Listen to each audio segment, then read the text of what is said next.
Hello and welcome to the Wisden Cricket Weekly Podcast in association with Charles Tyrwhitt. England win 3-0 in Pakistan with 18-year-old wrist spinner Rehan Ahmed taking a fifer on Test debut.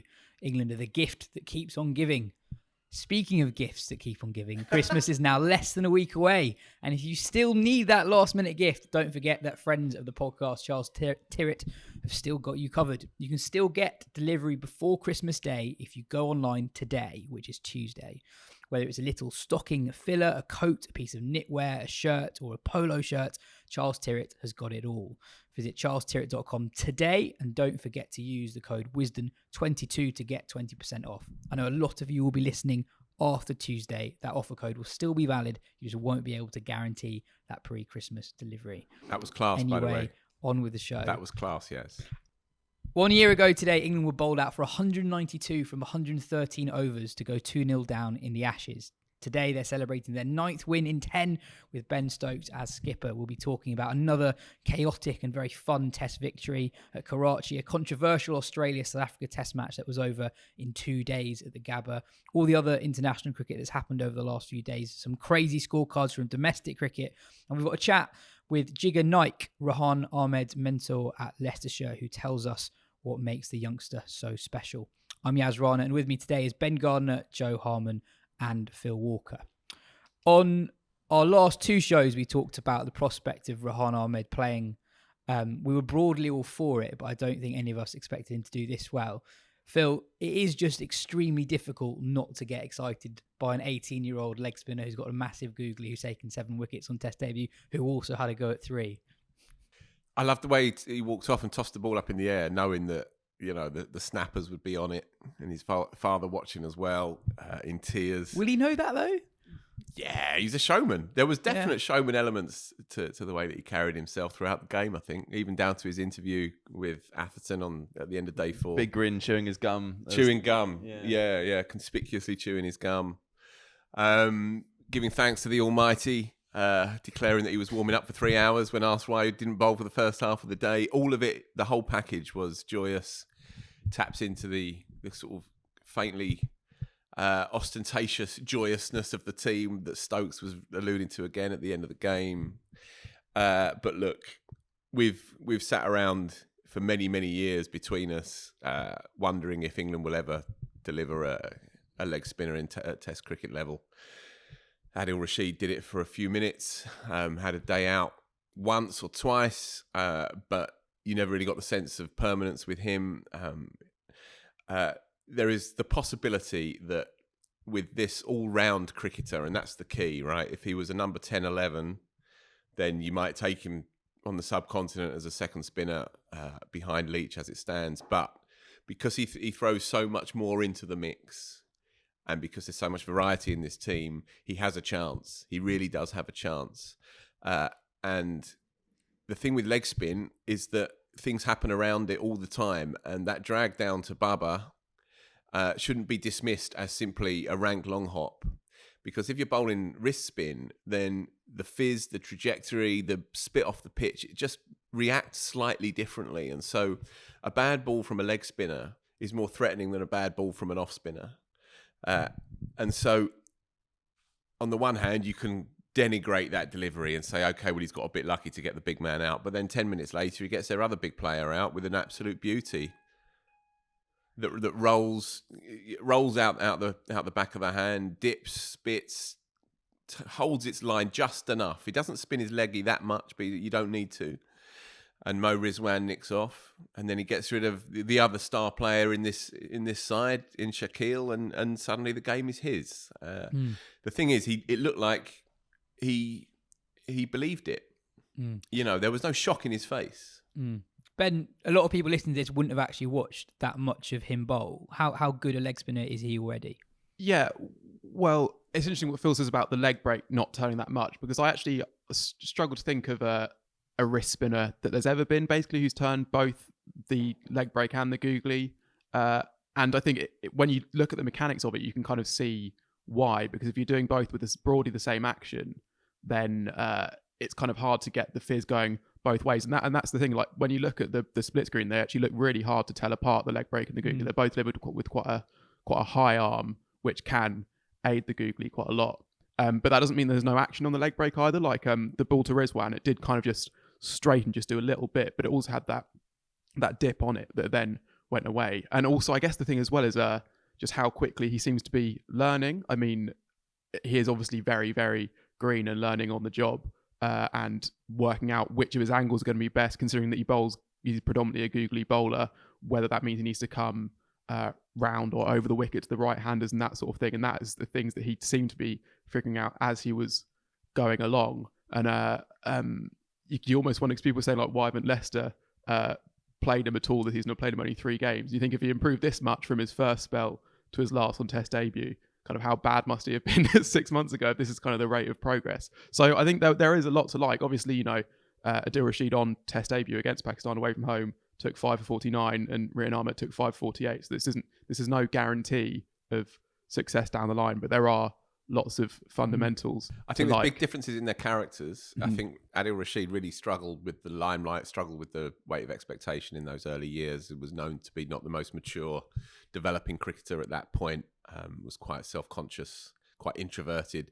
Don't think any of that applies to this kid. He also had a county record that was so good by the time he got in, because he took stacks of wickets and scored a lot of runs early doors of Yorkshire. There was that pressure, whereas this, as we discussed before he played, felt like a free hit, and he took advantage of it. We've got a feature done by Taha on Rehan Ahmed and spin bowling in the issue of Wisden Cricket Monthly that's just come out, which at the time Phil and I were debating. It felt like a bit of a punt to do a full feature on a kid who's played 3 first-class games and might not play a test match. As it is, we got a bit lucky with that one. But the thrust of Taha's piece really was that Rehan Ahmed, usually you'd say a leg spinner has to, or any spinner really has to learn their trade in county cricket over many years, get that kind of almost like back catalogue of wickets to have that confidence to go into the test side.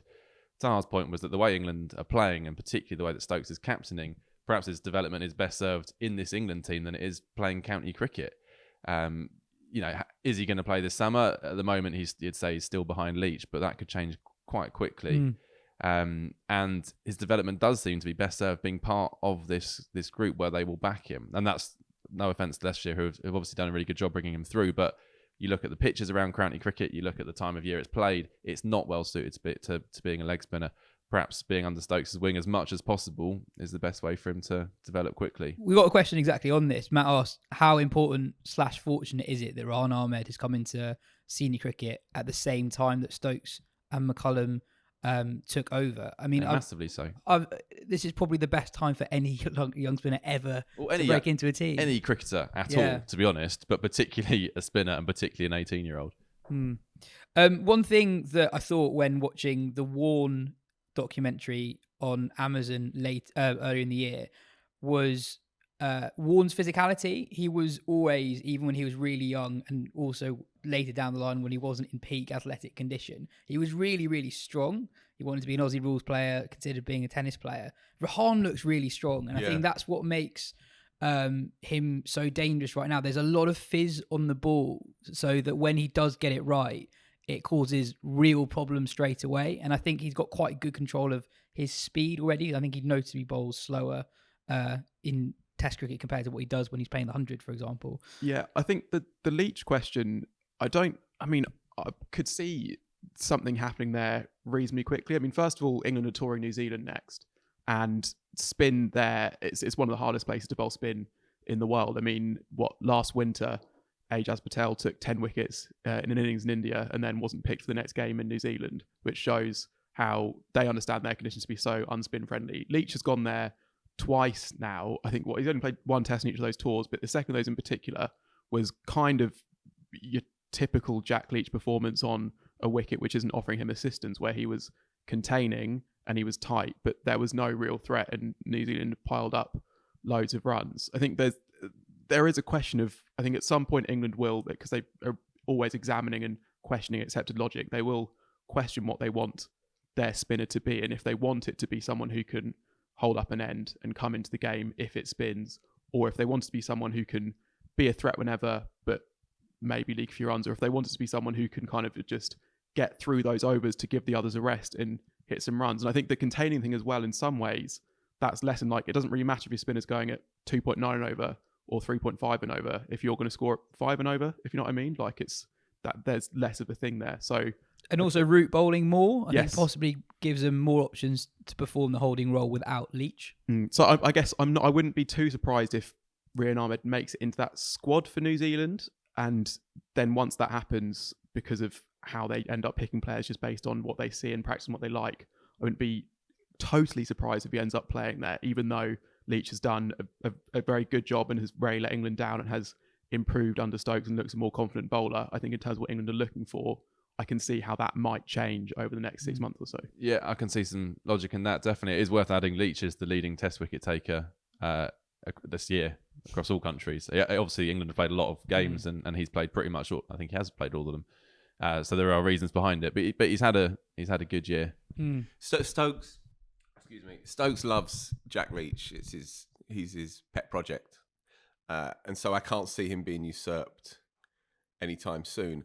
I can actually see, not necessarily in New Zealand, obviously, although you don't write anything off with this team, but there's so much variety within it, so many options within it that you could easily, you could potentially play 6 batters, Bairstow at 6, keeping for example. You could then bring in Curran at 7, the leggy at 8, 2 more quicks, and Leach at 11. You could easily play that side, legitimately play that side. And if you're thinking that when England tend to go to New Zealand, they struggle to take 20 wickets, then you could make a case for that. Absolutely, you can. And that could, again, apply, obviously, back end of the summer here, come the Ashes. So nothing's off the table here. But also, there's no rush. Christ, people are going to be kind of thinking, well, when does he become England's premier spinner? I don't think we need to be concerning ourselves with that yet. I just think we've got to savour what we've seen.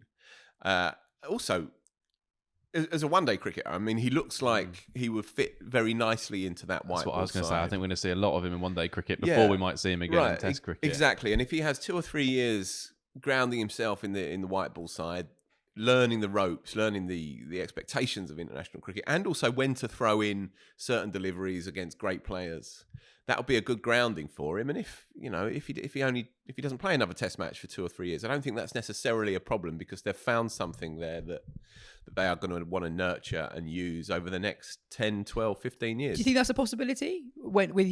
Given how well he bowled in that game, and that he took wickets at points when nothing was happening, and a lot of Test matches take place on really flat wickets. Do you think it could be a case that we don't actually see him for quite a long time? I don't. I would expect him to play another Test match in 2023.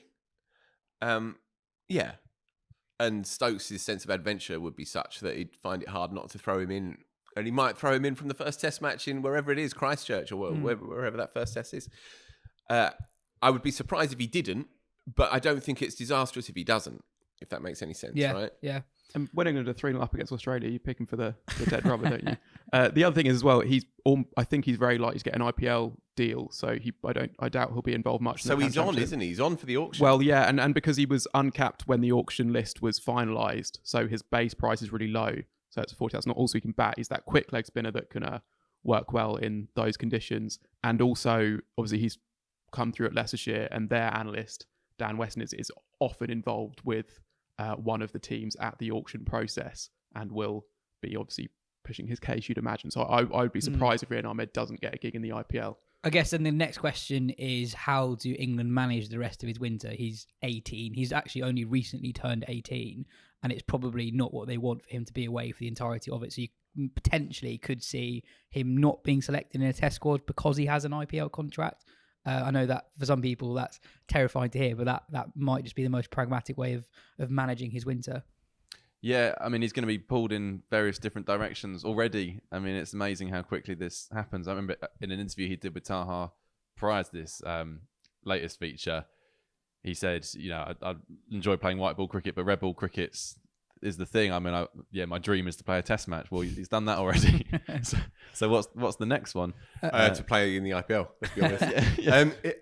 Firstly, he's not on a central contract. He won't be on an incremental contract either. And so England will have some influence over where he goes in the springtime, but they won't have absolute influence. I'd be very surprised if they said anything other than go ahead and play if he gets picked. Yeah. That's consistent with their attitude towards the IPL, their attitude towards young players who have to follow their own dreams. But there is so much in front of him that I don't see that being problematic. I really don't.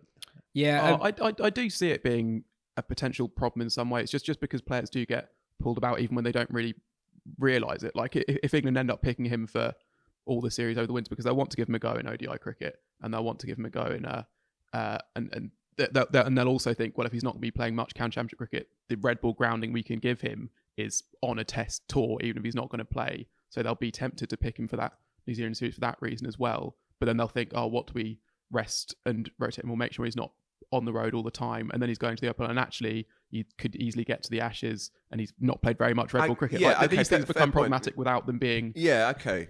I concede that. The Ashes is early, isn't it?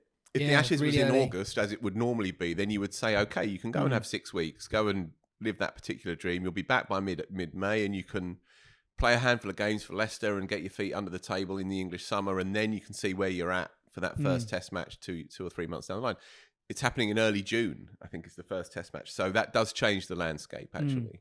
Just a few more stats on Rehan. So he's the youngest ever men's test cricketer to take a 5-foot on debut, the 6th youngest bowler to take a men's test 5-foot. And the list is actually pretty impressive. Was Like, it Pat proper Cummins? great. So Pat Cummins was 7th. So he's in between Vittori and Cummins. And he was the youngest to have a 5-for on debut. Yeah, Right, it was his debut, was it? That's it. Yeah. And then Mohammed Amir, Wasim Akram. Those are the kind of names on that list. The youngest Englishman to take a Test 5-foot by quite a long way, and he got to bat at 3. Can you guys guess the UK number 1 when he was born? Do you already know this? August 2004. Thunderbirds by Busted. Wow. Should have known that, Gardner. And also, the last time England won a Test match without either Broad or Anderson in the team was in 2007 when Rehan was 2. And Tony Blair was still Prime Minister. Yeah. Is that right? Yeah. The last time they won an overseas test that either of them was 18 years ago tomorrow. Really? Yeah. Wow. Anyway, after the play yesterday, I spoke to Jigar Naik, who worked closely with Ahmed at Leicestershire ever since Ahmed joined the county at 13. This is one of my favourite pod interviews that I've done, just because you can hear how happy and proud Naik is throughout the interview. Here is that chat. Great to have you on. First off, how proud have you been seeing Rehan do what he's done over the last 3 days, representing England in a test match, taking a 5-er as an 18-year-old on test debut? Oh, it's incredible, isn't it, to see such a young guy, obviously fairly inexperienced, to go in and on the biggest of stages and do that well. It's phenomenal to see. I just want to speak to his dad. I spoke to him yesterday, but his dad would be absolutely delighted. I mean, I'm so chuffed for him, his family, all the people that have been involved in his development, and also Leicestershire County Cricket Club. So very good. Yeah, just from Leicester's point of view, what does this mean for the county to have produced a player who's done so well at such a young age? Oh, I think it's massive. I mean, it's huge news. There's a couple of things which obviously we've been in the media in the recent past for not producing many results that go in our favour, but ultimately we've produced and we are producing cricketers, which is clear to see, and Rehan's obviously a massive product of that. I first met Rehan when he was 13, 14. He joined our academy. And he was just a bubbly, infectious character that anything to do with cricket, it just his ears would spike up, and he just loved listening to about it. And when he saw a battle ball, he'd pick it up and he'd want to train. So it's massive for Leicester. I mean, going forward, like I said, we have been in the sort of media in the recent past of not producing results, but actually what we are doing is we're trying our best, obviously, to produce results, but we are in the meantime producing players, which is good. When you first met Rehan at 13, 14, did you know straight away that this was someone who's special? The kid had talent. I mean, very rarely you see talented kids, but what you don't really see is the work ethic that he used to have, and he still does. I touched on it a little bit there when he put a ball in his hand, he'd just want to bowl, and he'd bowl for hours and hours and hours. And if you put a bat in his hand, it was the same. He'd just want to bat. and not just forgetting that, even with fielding, any spare time he'd have, he's like, "Oh, Jigs, give us a few catches," or whatever it was to do with cricket. And that's special. I mean, if you put those two ingredients together, obviously he's got the talent, but with that, he works so hard, incredibly hard, that actually you knew you were looking at something special. I mean, one thing that Rob Key talked about when they picked Rehan into the Test squad was about how confident they were in his personality. That's something that fans who've only seen him for the first time in this Test match probably don't know much about. Just give us a flavour of what Rehan is like as a guy, what he's like in the dressing room. Bubbly, infectious, energetic. Always doing things. I mean, he's always twiddling. He just wants to do things, and he never sits down. He can't sit down still for a second. But going with that, alongside that, is obviously he's very confident. He's a nice, confident lad. Obviously, growing up in a family where his two brothers also played a very good standard of cricket, I think that helps. And his dad's brilliant in the grounding that he's had. But yeah, it's just real energetic and infectious. It just goes around the dressing room. It's brilliant to see. He's always got a smile on his face, which is understandably so. I mean, everything he's done so far in terms of making his 50-over debut, his 100 debut, his T20 debut, and his first-class debut, and even now his international debut, he's just taken it in his strides, and it's fantastic. It's so good to see. Obviously, as you say, everything he's touched has gone well so far. What was your reaction when he got the Test call up? Because 18-year-olds don't play Test cricket. Yeah, very rarely do they now. Yeah, I mean, I was excited. I sort of had a bit of a tear in my eye, to be honest. I was really happy for him, and I was so proud for his family and his dad especially. But no, when he got the call, I wasn't surprised at all. I knew, obviously, the way he finished our first-class season for Leicestershire, when he got a 5 for 100 in the same game, that actually there's going to be some things with this guy's development going into the winter, whether that be I sort of knew he wasn't going to play England 19s, but I sort of thought that, look, England Lions, and then if he does well from there, you never know. And that was brilliant to see. I mean, when he got the call up, and I think Ben Stokes sort of gave him a simple message. It was brilliant to see him play as well. I mean, I know initially he just went out there with a touring party just to mix in and see how he gets on. But after being 2-0, I actually thought, when we went 2-0 up, I thought, actually, he might have a chance here. And then, yeah, he made his debut, the little legend. 7 wickets up now. Yeah. We've had quite a few of our listeners have emailed in to say, or to wonder, why has he only played 3 games for Leicestershire? If he's this good already, why has he not played? Is it right that he had an injury at the end of the season that kept him out for a little bit as well? A little bit. He had a little bit of an injury, but he is. I mean, he's fairly young into his career. That's what you sort of, a lot of people tend to forget. He only signed as a professional cricketer a year and a half ago, maybe. But from then, he's played a lot of white ball cricket. He's played most of the T20s for us. And then he went on to get the 100 contract, which was, again, that's why he probably missed a bit. And then he picked up a little bit of a niggle, I think, from the 100, which meant that he couldn't play some of the games when he came back. But the way he finished was magnificent. And again, it just shows how good this guy is going to be. He's already good. But he's going to be a world beater. I mean, obviously with that, like I said earlier, all his work ethic and all that I know that's going to remain the same. So he will be a very good player. And just on his bowling specifically, what has he got over other young wrist spinners? Well, you said it straight there. I mean, he's young, so a lot of young guys don't really have the control he's got. Yes, we're going to see loose deliveries from leg spinners and wrist spinners. It's a given. But the fact that, obviously, with his character, he doesn't let that phase him much. He's got very good variations. He's got a nice flipper. He's got a skidder. He's got a leggy that doesn't turn much, and then he gets one to go a little bit more. I mean, he's got a wise head on his shoulders. I think that's a big thing as well. He's got a lovely googly. I think most or quite a few wickets in this Test series came from his googly. But like I said, he's got a wise head on his shoulders, and it looks like he uses the crease well. He knows when to sort of bowl the seam up delivery in terms of the seam going correctly or the scramble seam.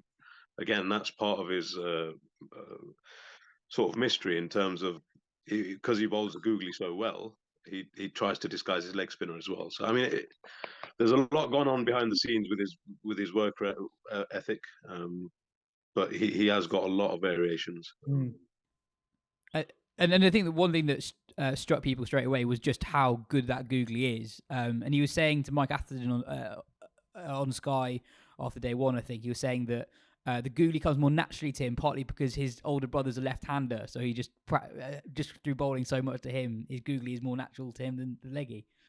Yeah, I mean that's one of his go-to deliveries. I think when he's under a little bit of pressure from what I've seen when he's in the T20s, he does go to that googly quite soon, and that's brilliant. I mean, if he's got the ability to bowl the googly with that control, and it's something we've seen Rashid Khan do so successfully in recent history. So yeah, it's good. Yeah. So does he? You mentioned Rashid Khan. Does he? Does Rehan talk about leg spinners that he looks up to in particular, or try to emulate at all? Not necessarily. He talks about spin, but he talks about cricket. Every second he'll have the option to do so. Or he'll talk about cricket, so that's not the issue with him. To be fair, we've just talked about him being Rehan Ahmed. He's natural in his own ways. He's got a fantastic sort of variation in what he's doing. Bowls at a brilliant speed for international cricket or first class cricket, for men's cricket, which we should say. Yeah, and he's just being himself, which is fantastic. I mean, obviously, I think one of his heroes was Shane Warne. So that moment when Shane Warne, actually, when he was 13, I'm sure you've seen the video which going around, said to him, "Look, you're gonna be playing first class cricket soon. I'll be surprised if you don't." I think that's brilliant to see as well. And finally, when Rehan spoke to us about a month or so ago, he said that he was a batter. Obviously, we've not seen much of him. We're talking about 20 minutes after he was promoted up to number 3 today. How good is his batting? Because if it's his strong suit, it must be pretty good. He is very, very good. I would also say he's going to be a genuine all-rounder. Look, anyone who could bowl leg spin like that and then says he can bat as well, it's going to be it's interesting to sort of see. I think he'll end up. I'm not sure, but I think he'll end up being a top 6 batter definitely. And yeah, his bowling speaks for itself anyway. So when he came through the academy, he batted in the top 4 and he used to get hundreds for fun. So. Well, thank you so much for your time. Really appreciate it, especially at the short notice. Not a problem, yes. Thank you very much. Cheers. Thank you. Only 7 Englishmen have scored 3 or more Test hundreds before turning 24. Cook, Hutton, Root, Gower, Atherton, Botham, and Harry Brook. It is very good company that Brook finds himself in. It's probably fair to point out that the pitches were slow and the Pakistan attack wasn't especially good at times, but he also finished the series as its leading run scorer by more than 100 runs. Joe, it's a question that everyone's asking. How do England fit a fully fit Jonny Bairstow back into that side? He's unlikely to be back for the New Zealand tour in February, but he should be back for the home summer, which includes the Ashes. I think most of us were sort of getting to that stage where, well done, folks, you've done well, but step aside. And then he serves a reminder of how useful he is, albeit I think it is quite it's a complicated one. I think in subcontinental conditions, Foakes offers so much as a batter, so much more as a batter than he does in home conditions, where it's doing a bit more, especially against quick bowling. And also those keeping skills are much more valuable in the subcontinent than they are over here generally. And yet Stokes said the opposite. But that's to make room for an extra bowler, isn't it? So he said that in England he remains his keeper, but out here in the subcontinent he wants to go a different way, which is Stokes being Stokes, I think. I mean, I think, given the kind of the luxury of the options they've got at the moment, I think Foakes probably does make way in England's best available side, and I think Bairstow taking the gloves makes more sense than Pope doing it. Pope's going to bat 3. That said, Bairstow has done pretty well as a specialist batter over the last year. It's fairly typical of his Test career to then change his role and ask him to keep wicket.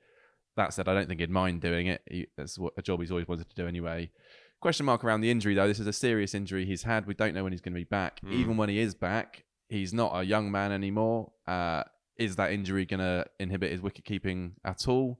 Do you throw him back in as a number 4 and a keeper when he hasn't played for so long and he's come back from an injury? That is a difficult one. But I think at the moment, Foakes, if everyone was available and fit, I think Foakes probably does make way in whatever the conditions. Even if Stokes is saying that, I just think who else do you drop? Well, I've got some ideas. So Crawley. first you want to of drop all, Crawley, don't you? Foakes made 100 in the toughest batting conditions of the English summer. That, like, from a technical point of view, you could argue that was, up there with the best innings of the summer. That is true. Yeah, that is certainly true. And we also got, reminders of his keeping brilliance in this test, and that will be an added value, kind of wherever. But that run out, yeah, that changed the game. That really was absolutely huge. Getting Gabba out, nothing was happening, and it was a piece of brilliance that you wouldn't expect an ordinary keeper to produce. Yeah, and I also feel with Foakes, compared to England's two other, compared to Crawley and Pope, there's just an element of the fact that there hasn't been an investment in him, so it's easier to let him go. I mean, Foakes averages about 5 runs more per innings than Zach Crawley, and Crawley has at no stage, and 3 years into his Test career, at no stage he's shown he can handle any sort of sideways movement. I think it's just I basically still don't really understand the Crawley thing. Even in this series, okay, first pitch, flat track, 150. They bring in a useful spinner, a good spinner, and he doesn't really have any idea what's going on. And that is the same when there is a Seymour swing bowler and there is a bit of assistance in the surface. I kind of think that it's at the stage now where it's not about has Crawley, do we know that Crawley is a failure as a Test batter? It's that you're picking your best 7 batters, and Foakes, I think, has shown he is a more valuable Test batter than Crawley. Obviously, then you ask who opens, and I guess I think basically the New Zealand series is just a key one for 4 players, really. I think that you obviously Root and Stokes nailed on, and Brook you'd have to say as well.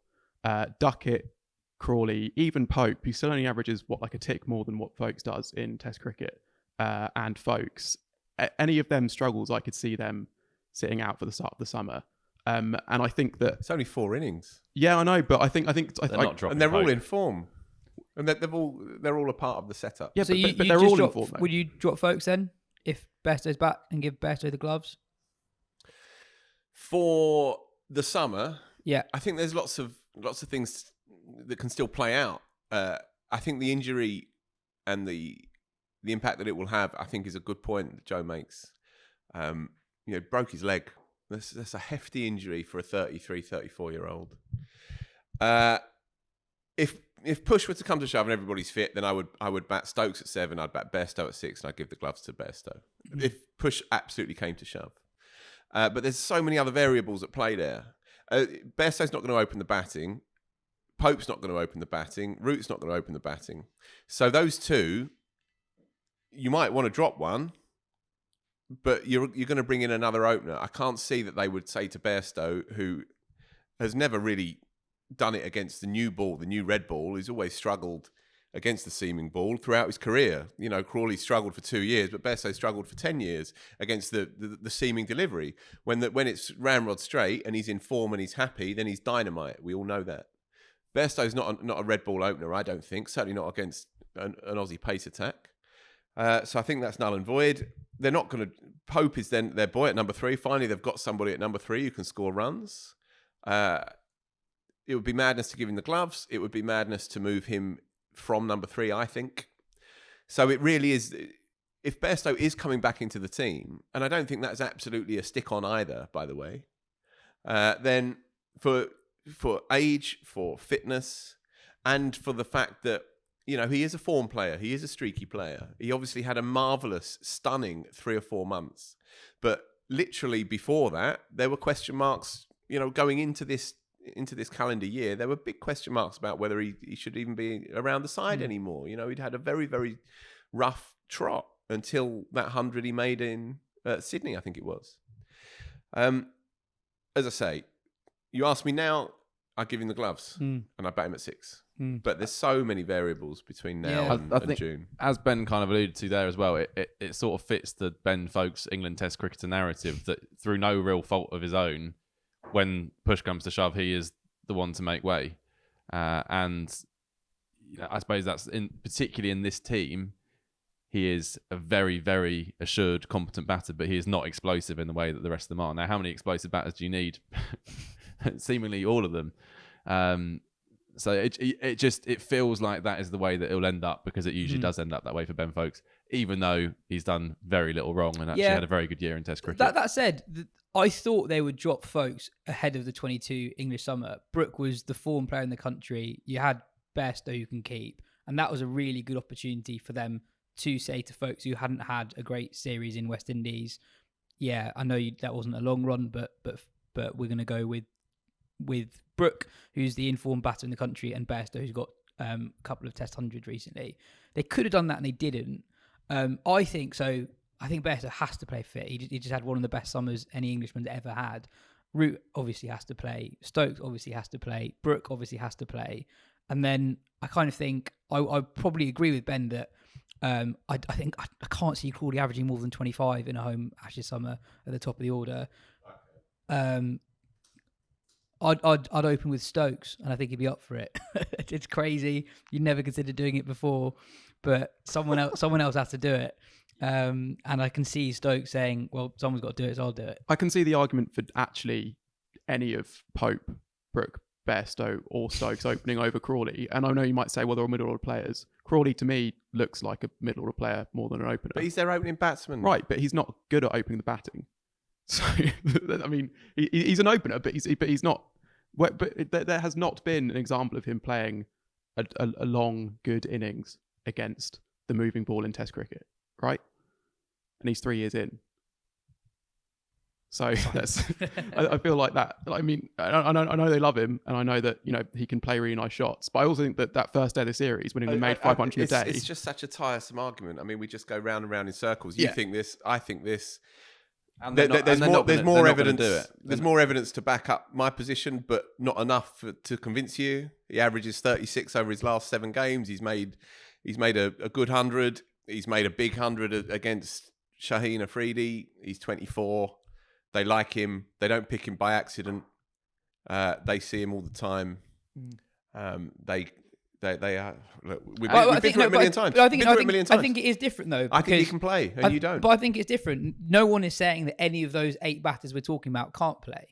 They have to drop someone who has done well for them recently. They have to. But the point is, what we're thinking what they might do. Crawley's going to open the batting for the first Test of the Ashes. He just is, and he might, his Test career might be done by the end of it. Possibly, you never know. But he couldn't score a run for Kent, and he still played this summer just gone. They're not going to drop Pope.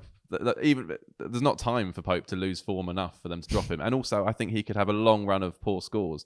They have absolutely kind of bet the house on Pope as well, with good reason. Yeah. And a lot of it's been justified. He's played different types of innings to the others in difficult conditions, and has looked like a number 3. Yeah, there's one person who's averaged over 30 opening the batting in the last however many years, and it's Rory Burns, and he averages 30.02. So no one's saying it's a doddle. No one's saying it's easy here. But what you have seen, you can't argue with the fact that what you have seen with Zach Crawley in the last half a dozen 7 games is that there is a small upswing in his form, in the way that he's played. And we all said this last week. We spoke about that knock where he eschewed the ball outside off stump, and he was 18, 17 not out, and then went on to make 40 odd the day after against South Africa. Was it India? Might have been India. South Africa. Obviously, he made the runs in the final Test match to help win that game, and he's gone to Pakistan and he's played pretty well. He got run out, and he's made 100, and he's made a couple of 50s. So he's done fine. There is an upswing there. And also that opening partnership right at the start of the series cannot be underestimated in terms of the impact it had for the whole thing. And that's why they pick him. That is, whether we agree with it or not, that is the justification. And in this series, it's undeniably come off. Just on that so it's going to carry on. Partnership, Ben Duckett had a brilliant series. He ended it as its second leading run scorer, averaged 70, strike rate of 95. Like pretty much 8 of England's batsmen, by the way, had strike rates between 90 and 100 by the end of the series. Yeah, and it's worth dwelling on Duckett because I've seen some people suggest that England might just view him as a an Asian condition specialist, and I don't see why they would be heading that way at all at this point in time. I mean, he's been the form county batter in the country over the past 4 years or so. He's the one guy who basically consistently has averaged over 40. He has that McCullum tempo. I think obviously if he struggles in New Zealand, things are different, but obviously he'll get that series, and I personally feel he has more chance of having a good Ashes series and a fruitful New Zealand series than Zach Crawley does. But I also feel that if both struggle in New Zealand, it will be Duckett that gets the chop, I guess. Simon asks, how good are England and how good were England in this series? How do you think they'll go against Australia next summer? Obviously, a long way to go, but what do you think? They came up against a team that was really struggling and got worse and got a little bit more madcap, I think, as the series went on. I mean, for Gabba to final test match to get run out and then to slap a long hop, it felt like the marginals went against them from the start. They were unlucky with injuries, but that's not a great Pakistan side. England still won 3-0, right? Which is unheard of, historic. But there have been plenty better Pakistan sides than that, and there will be again. It was a tough gig for them to basically lose all of their seamers. Odd selections too, Joe. Yeah, Pakistan. I don't think anyone thought they were a great side, but I think we probably thought they were better than they were. If you look through that series, some really bad dismissals in every innings, really, that kept letting England back into the game when it looked like they were safe. But on England, I think the remarkable thing so far is the consistency. I think Phil, Katia and me did our predictions at the start of the series. Phil, I think you backed England to win 2-1. I did, yeah. Although you always back in to win every series. Aren't they winning Ashes last time? I'm a blind nationalist, mate. That's me. I think Katia and I both went 2-1 Pakistan, but all of us basically said we've got no idea, but we can't really see England winning 3 because you can't play in the manner that they do and win 3 test matches in a row, and they have. And that to me is the kind of most incredible thing of the lot so far. It did strike me when you hear Stokes and McCullum talking afterwards, the constant thing, and Duckett and Pope, the constant thing they talk about is taking away the fear of failure. And obviously they've done that astonishingly well, and that is really working for the moment. But they will fail. That is just going to happen. It just can't not. And then the question is how do they deal with that? Can you keep playing without fear of failure when you're actually failing? Can you keep playing in that same way? And that's what's going to be so fascinating against Australia. I think they'll win in New Zealand. Then they've got a test match against Ireland, which obviously you'd expect them to win that. But they're not going to have it all their own way against this Australian side. And can they continue playing in this manner? Another thing that Mike Atherton was talking about after the game today was the selflessness of the players, that they're prepared to go out there and just have a hit for the sake of the team. Well, again, that's a much easier thing to do when you're winning than when you've lost a couple in a row and you're thinking, am I going to lose my place? So, 10 out of 10, 12 out of 10 so far, but do these things continue to work when the team's not going quite so well? And that's, I don't want that to be a negative take because I don't feel remotely negative about the future for English cricket at this point, but it'll be really fascinating to see how they can cope with those dips in form because we don't know. We've not seen a side play like this and we don't know how they would react. So yeah, it's a wait and see, but suddenly they look like a really the all-round performances in this series were stunning. If you look at their side, only really Root and Stokes, and obviously Stokes' captaincy, different level, but in terms of their raw numbers, in terms of what they produced, it was only really Root and Stokes that were below par. Who would have thought that England could go and win in Pakistan 3-0 and Root and Stokes not actually have particularly good series statistically? So things look very rosy. I mean, they obviously won't fear anyone at this point. I think there's an element as well that England, and I accept the point about the injury to Pakistan, but England made Pakistan worse by their style of play and by the manner of that victory in the first test. Because I know Pakistan went great in it, and you could question lots of things they did in that game, but they play to that standard on that surface against basically any other team, and they draw that game essentially. And then when that happens, that's when that doubt begins to creep in. You start questioning the things that you thought you knew about your team, and then even just bowling wise. Australia were unable or only managed to win one game on those sort of surfaces that England won on that first test, and England were taking 10 wickets consistently, and that was they were similar batting lineups. I mean, there's a few changes in personnel, but largely against the same batting lineup, England had more success with the ball than Australia managed. I know the pitch is different in the last two tests, but in that first test, that's an unimpeachable win, and that made Pakistan worse in the next two games, I think. But yeah, Pakistan weren't great, but yeah. But that is a good point, because Pakistan didn't play well, but then we say, well, New Zealand didn't play that well against England, India didn't play that well against England, South Africa didn't play well.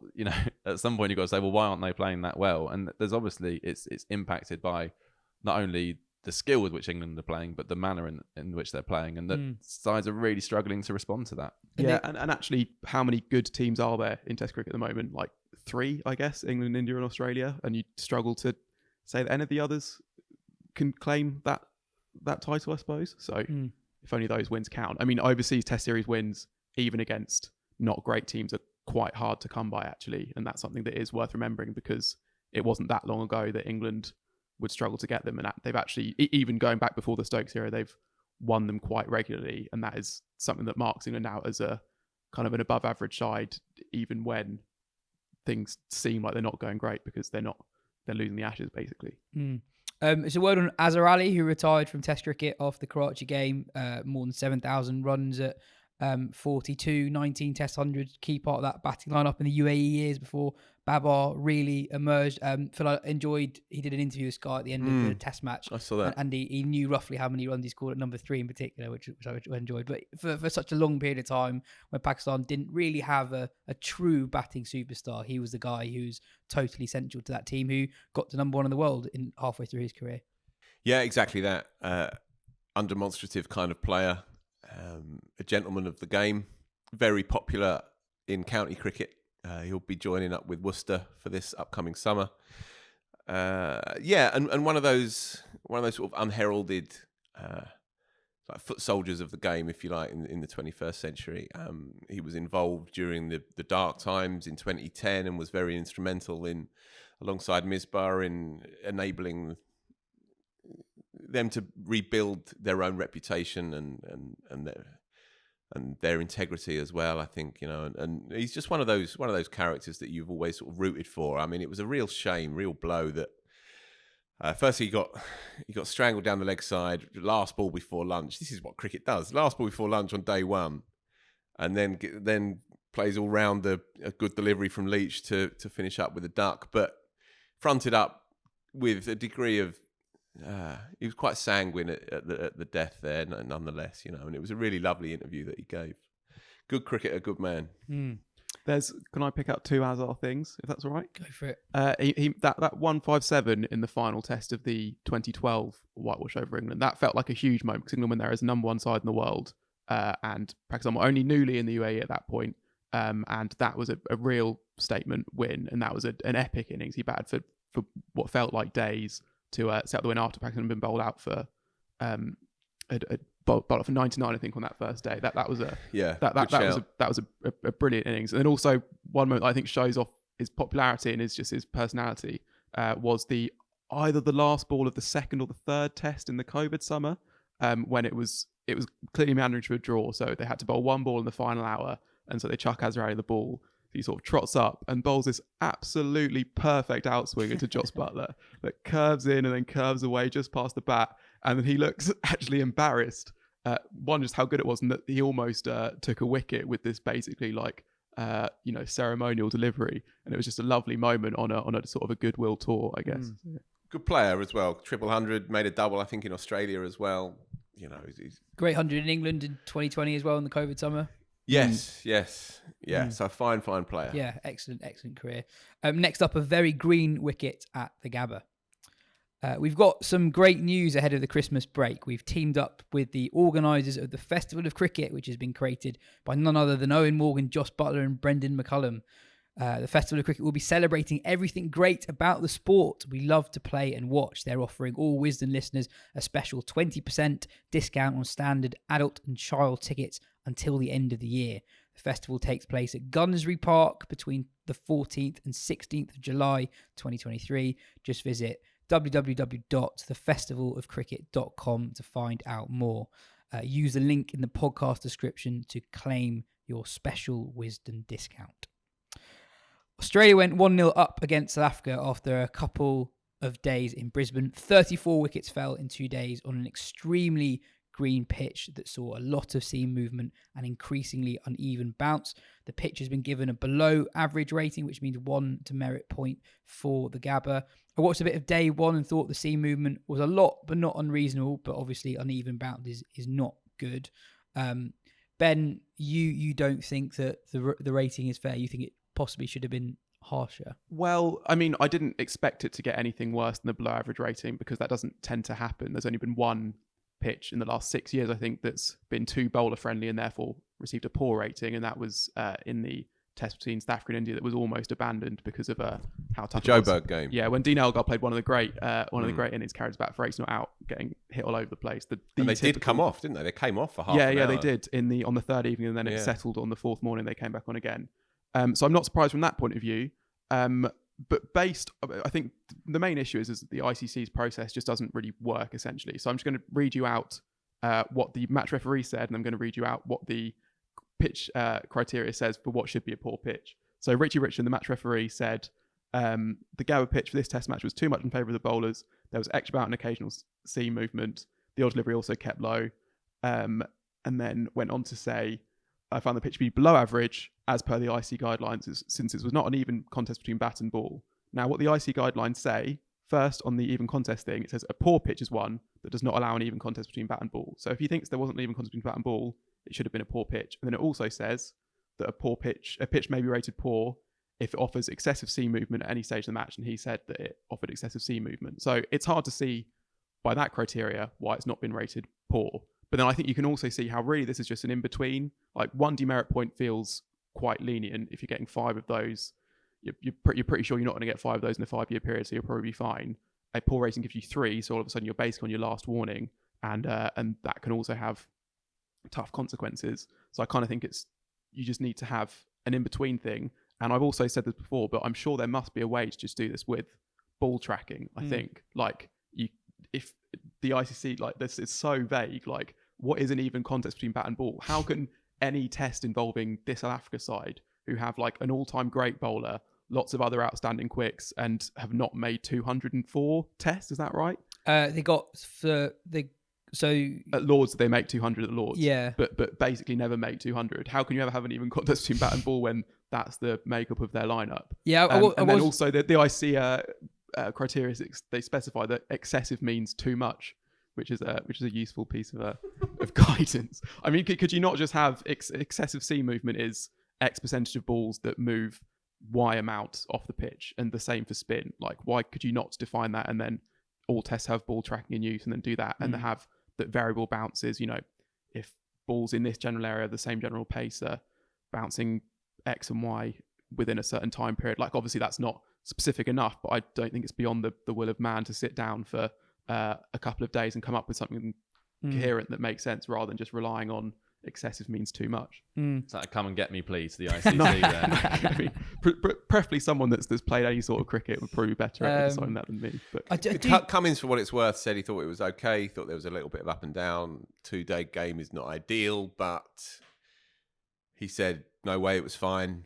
Sideways movement, bit of up and down bounce, but it was fine. Smith said the most challenging pitch he played in Australia, and would like to see a better pitch in the second test. What's the explanation for it? Has anybody? I've not seen anything. Right. And weather hasn't been great in the lead up, but I don't know how recently. I don't know. Yeah, I guess the surprising thing was just how much grass they left on the pitch. I mean, it looked very green, but sometimes pitches do look very green and they play absolutely fine. But this that's true. Obviously didn't look to be the case. Yeah, the Gabba one last year against England had a greenish tinge to it, and was certainly juicy enough, as we saw. I mean, England were about 6 for 3, weren't they?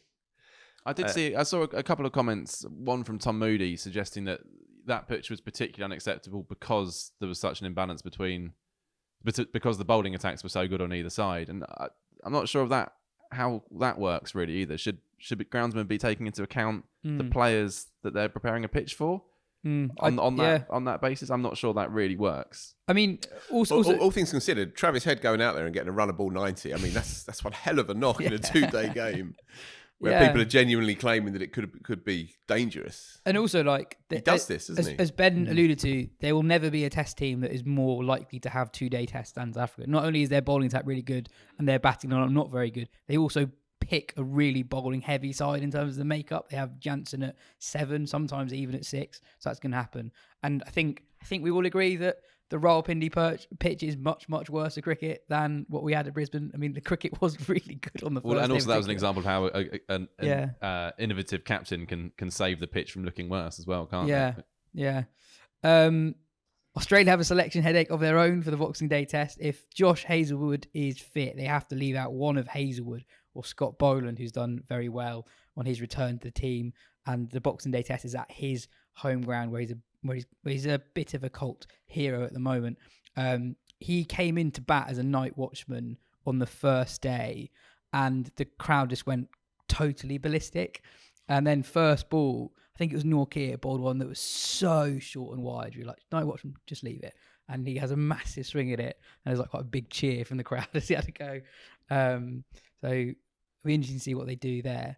Elsewhere in Australia, the Sydney Thunder were bowled out for 15 in the Big Bash, the lowest ever team score in a men's T20. It's not very good. They were bowled out inside 5.5 overs. Number 10, Brendan Doggett, was the top scorer with 4. Henry Thornton and Wes Agar took figures of 9 for 9 between them.